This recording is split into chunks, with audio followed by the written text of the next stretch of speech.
Hi guys, I want to give a plug for my favorite fly shop over in West Yellowstone, Montana. That would be the Blue Ribbon Fly Shop. They have a lot of supplies there. If you guys are looking for supplies, that's where I usually like to order them from.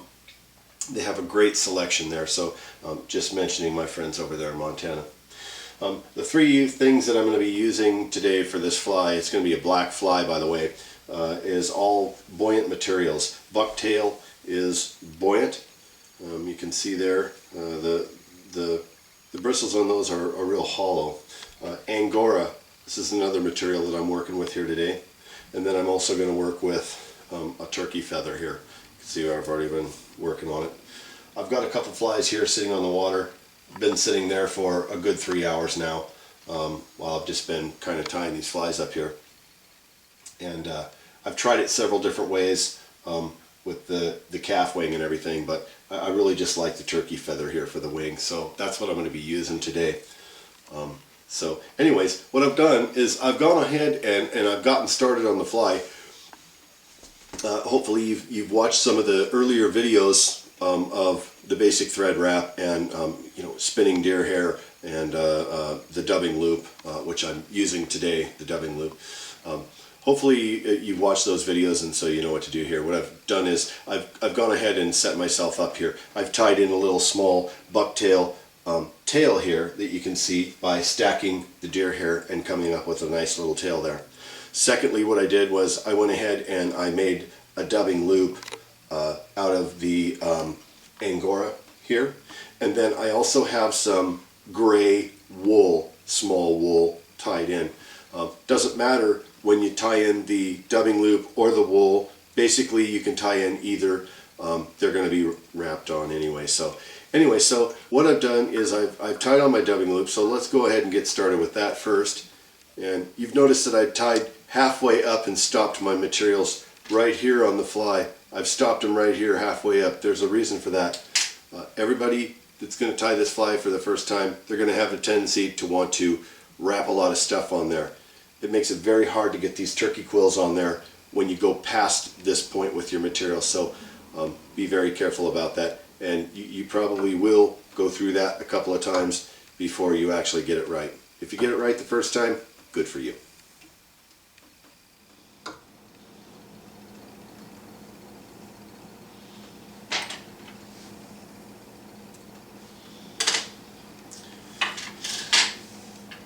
Okay, so with the Angora tied off, it creates a bulbous little body there, and that's what you're looking for, is really kind of a bulbous little kind of an abdomen there on your fly. And when you go about shaping this thing here, there's one thing you can do. So you can take your needle nose pliers right here and you can flatten this part. Because if you ever looked at a housefly up close, it seems like his abdomen is flattened more towards the sides. So be very gentle because the thread is kind of delicate, but if you sit here and work with this, you kind of get a more of a flattened appearance to it. Then you come with your scissors and you trim this thing. And you kind of shape it.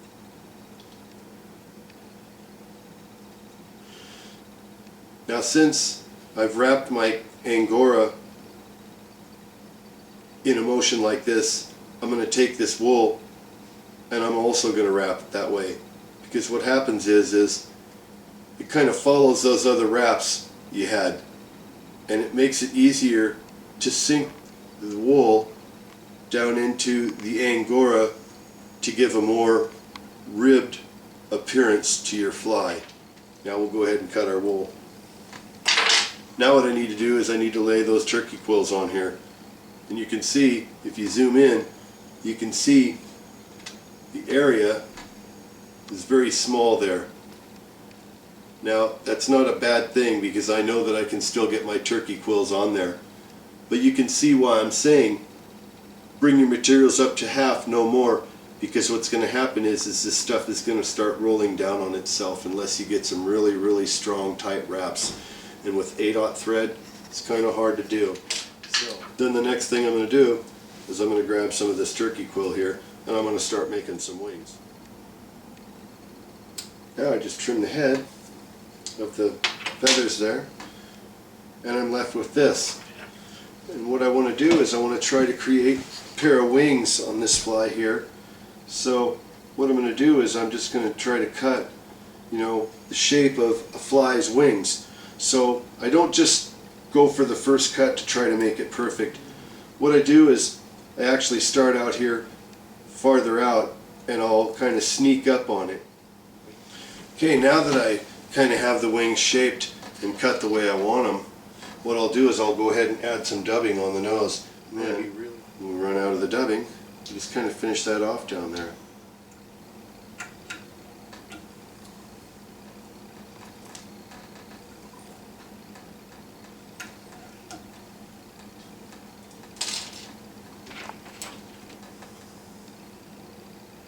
Cut it.